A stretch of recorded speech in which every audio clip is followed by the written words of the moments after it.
Salut à tous, c'est Lunaris. Aujourd'hui, on se retrouve pour le test du booster gonfleur Stowheel S2.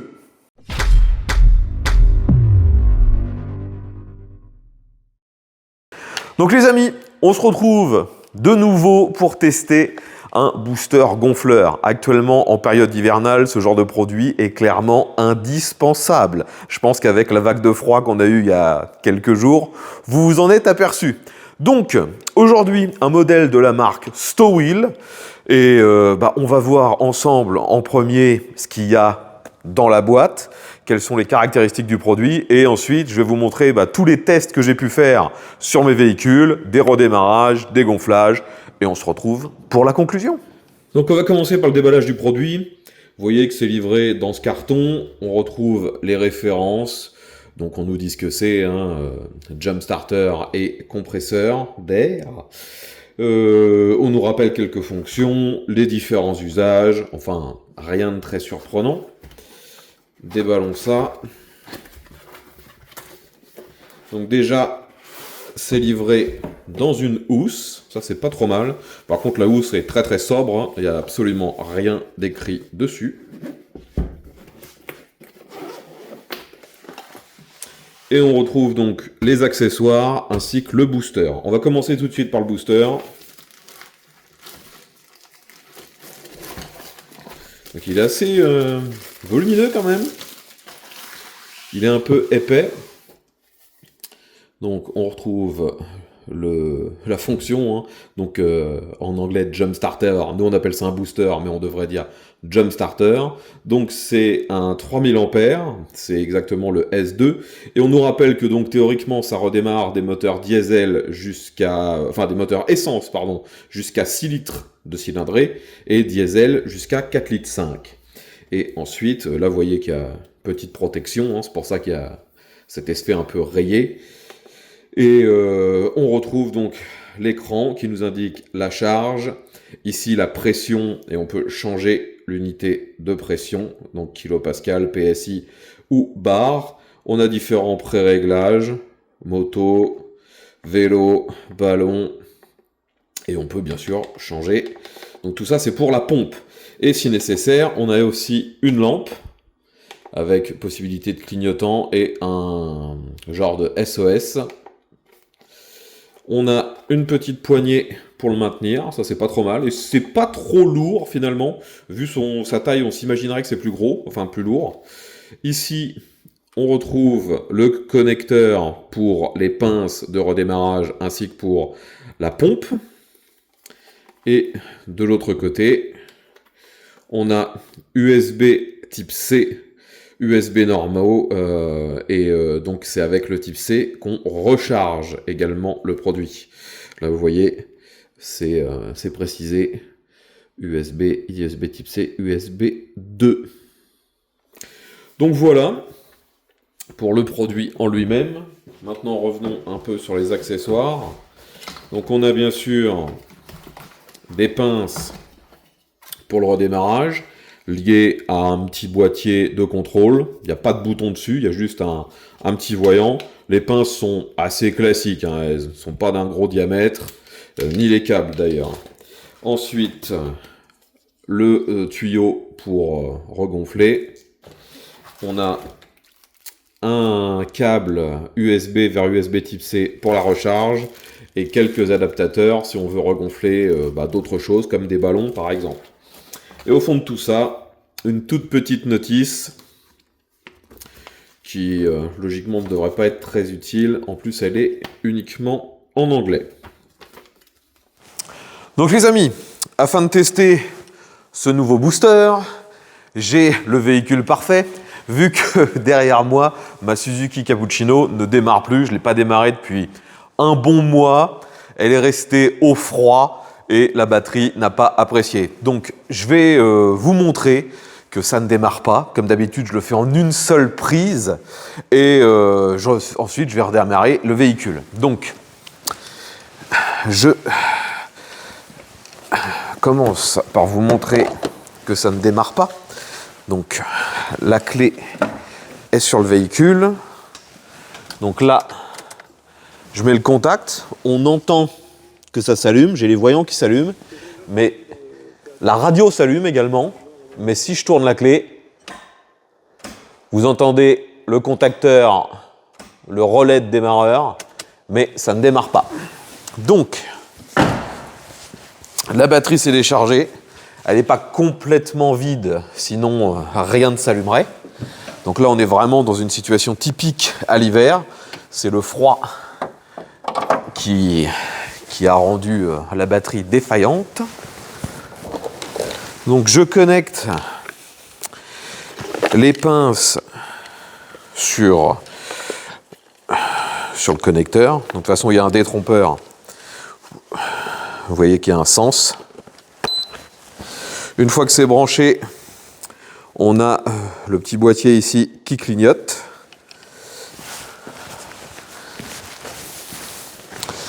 Ensuite, je branche le plus sur le plus, le moins sur le moins. Donc, le plus et le moins. Maintenant, c'est passé au vert, donc je peux démarrer. Et logiquement, ça doit démarrer tout seul, vu que c'est un petit moteur. C'est un 660 cm3 turbo. Déjà, on entend la pompe à carburant, ou à injection plutôt. Et ça démarre.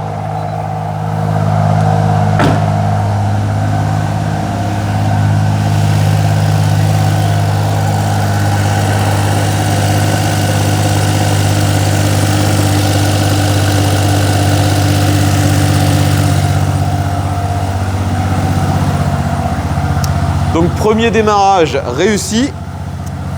Et si on regarde l'indice, j'ai encore quasiment toute la batterie. J'ai très peu perdu. Bon les amis, j'ai pas laissé la voiture tourner assez longtemps, donc elle ne redémarre de nouveau plus. Je reprends le booster et je vous fais une vidéo ce coup-ci. Vous allez me suivre de nouveau en une seule prise. Donc, je vous le prouve. Donc si je démarre, pas assez de jus, il n'y a rien du tout. Donc, comme tout à l'heure, je mets en place le matériel. Donc, on commence par le plus. Donc oui, je sais, sur ma voiture, le plus est noir et le rouge c'est le moins. Ne cherchez pas une logique, il n'y en a pas.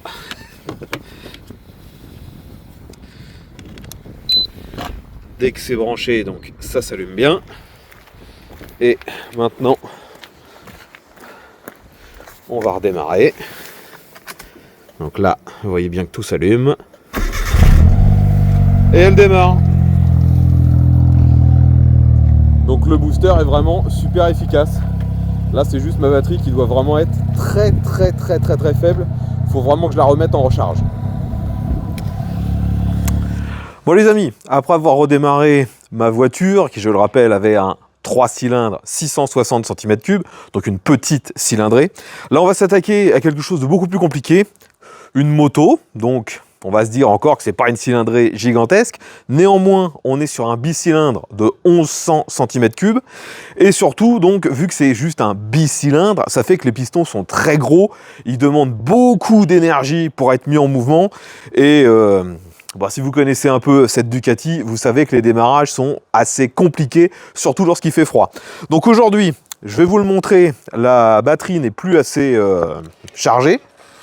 Je ne sais pas si vous l'entendez, il y a quand même suffisamment d'électricité pour démarrer l'électronique. Et dès que j'essaye de démarrer, on entend le relais de démarreur, puis ça se réinitialise. Donc d'ailleurs, je vais reprendre la caméra et faire comme d'habitude tout en une seule fois pour vous prouver que ça fonctionne. Donc, je vous emmène avec moi. Je vous demande juste 2 petites secondes. J'essaie de ranger un peu ma perche. Donc, voyez qu'il fait vraiment froid, hein. On a de la neige, du givre. Enfin, on est en hiver. Actuellement, il doit faire à peine 0. Donc, vous voyez que ma batterie est quand même déchargée, car elle n'a plus que 12 volts, et théoriquement, une batterie bien chargée, on est plutôt à 13. Donc, je vous remontre ce qui se passe quand j'essaie de démarrer. On a bien le contact qui se met, mais dès que j'appuie, ça démarre pas.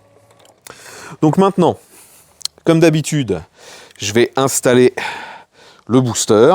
Donc j'essaie de vous donner un champ de vision à peu près correct.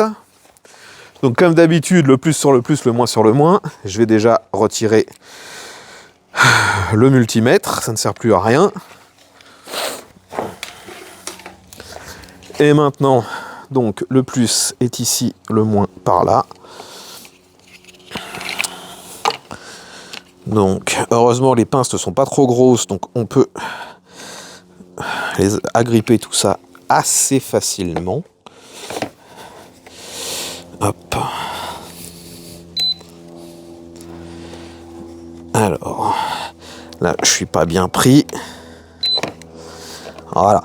Et donc vous voyez, instantanément, on a le voyant qui passe au vert. Donc maintenant, bah, tout simplement, je vais démarrer. Donc, contact.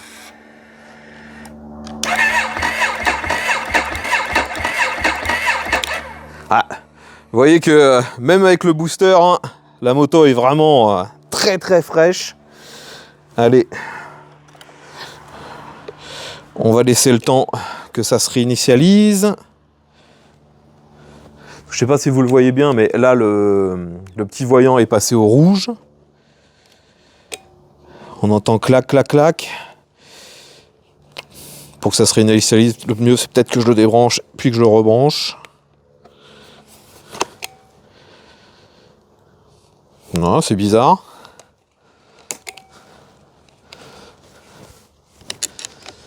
Attends, les connexions n'ont pas l'air d'avoir bougé. Pourquoi il reste rouge ?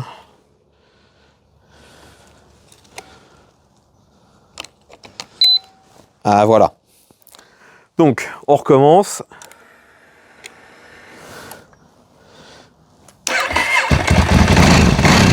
Et voilà.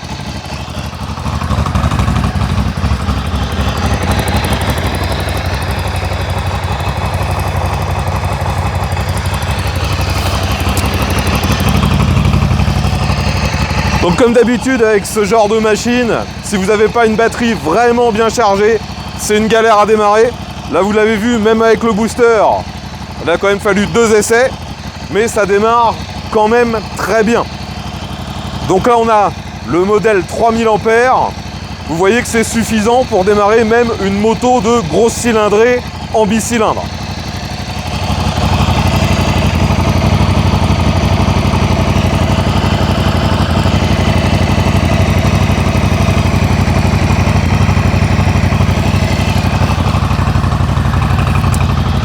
Et maintenant, voyons ce qui reste.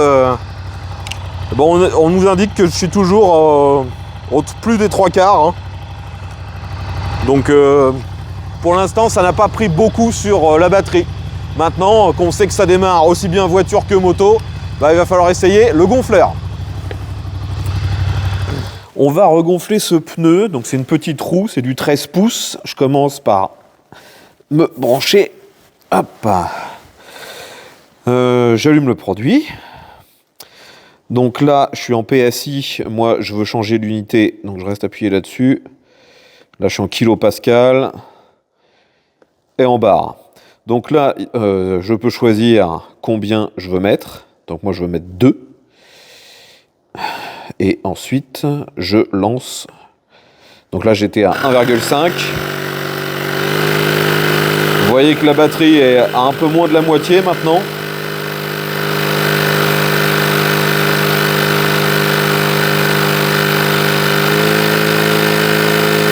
Ouais, la batterie semble arriver au bout.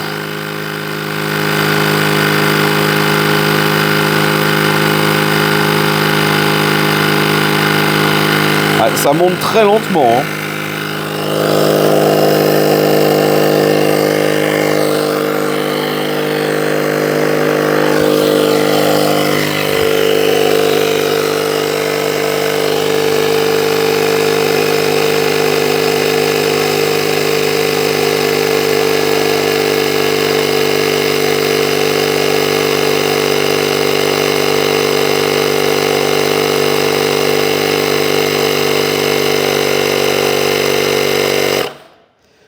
Bon, il est arrivé à 2, il s'est arrêté.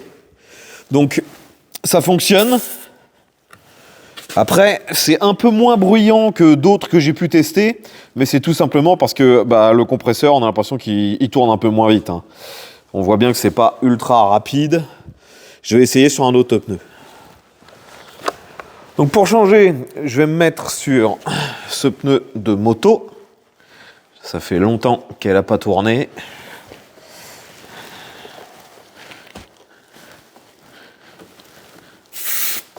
Hop. Donc là, ça m'a indiqué brièvement que j'avais un 9 dedans. Et là, vous voyez, à chaque fois qu'on l'éteint, ça se remet en PSI. Ça, c'est pénible. Malheureusement, il y a beaucoup de produits concurrents qui ont exactement le même comportement. Donc là, je peux mettre jusqu'à 2,5. Et c'est parti. C'est sûr que si je me trompe de bouton, il fallait rester... Enfin, c'était le bon bouton, mais il fallait appuyer longtemps. Et là, vous avez vu, je l'éteins, tout de suite, ça revient en PSI. Bon. Allez. Je me remets en barre. Est-ce que aussi j'appuie longtemps?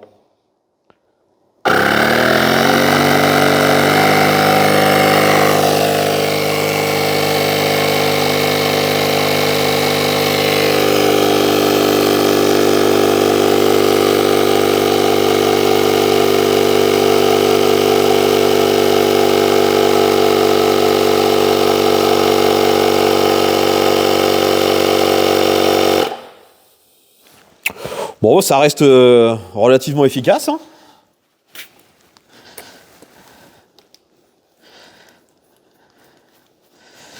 Ça fonctionne.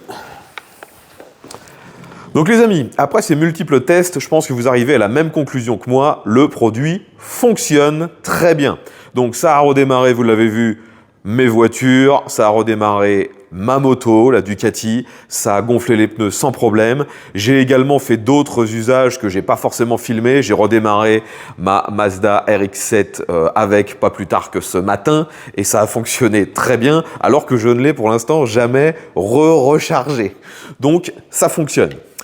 Après, petit bémol néanmoins, j'ai essayé de redémarrer une voiture vraiment avec une batterie totalement déchargée. Je pense qu'elle doit être en dessous des 2 volts. Et malheureusement, comme sur beaucoup de produits de ce genre, on a une sécurité qui fait que ça ne marche pas. On sent que le produit, il essaye un peu de remettre de l'énergie, mais ça passe pas. On a une coupure pour éviter justement de se retrouver en court-circuit. Donc certains peuvent considérer que c'est une bonne chose, parce que oui, donc dans des situations où la tension est vraiment trop faible, vous ne risquez pas le court-circuit. Mais d'un autre côté, c'est vrai que personnellement, j'ai déjà testé des boosters plus haut de gamme, qui finalement arrivait à redémarrer des véhicules même avec une batterie totalement vide. Enfin, quand je dis vide, c'est vraiment limite en court-circuit. Celui-ci n'en est pas capable, mais il faut rappeler également que ses concurrents directs au même prix n'en sont pas capables non plus. Donc, on ne peut pas vraiment lui reprocher, mais j'aurais aimé qu'il puisse être capable de le faire, ça l'aurait démarqué de la concurrence. Donc d'ailleurs, ce produit, si on le compare avec les concurrents que j'ai pu tester, il est quasiment au même prix. On a un produit donné pour 3000 ampères et il est vendu sur le site du fabricant pour un petit peu moins de 70 €. Regardez, il y aura peut-être même un code promo dans la description. Et les concurrents que j'ai testés étaient exactement au même tarif. Donc est-ce que je peux vous conseiller celui-ci plus qu'un autre? Pas vraiment. C'est juste que celui-ci, il fonctionne bien, mais il est ni mieux ni pire que les autres. Enfin voilà. Une conclusion qui peut sembler en demi-teinte, mais le produit fonctionne bien. S'il vous intéresse, je vous mets bien sûr un lien dans la description vers le site du fabricant. Si de votre côté, vous avez déjà eu l'occasion de tester ce produit, dites-nous ce que vous en pensez. Et puis, je pense qu'on a fait le tour finalement. Il redémarre des voitures, il regonfle les pneus, il fait ce qu'on lui demande. Comme d'habitude, si ce test vous a plu, pensez à mettre un petit pouce vers le haut, à le partager sur les différents réseaux sociaux. Et puis, vu que vous êtes abonné, on se retrouve très bientôt pour un nouveau test. Et à tous.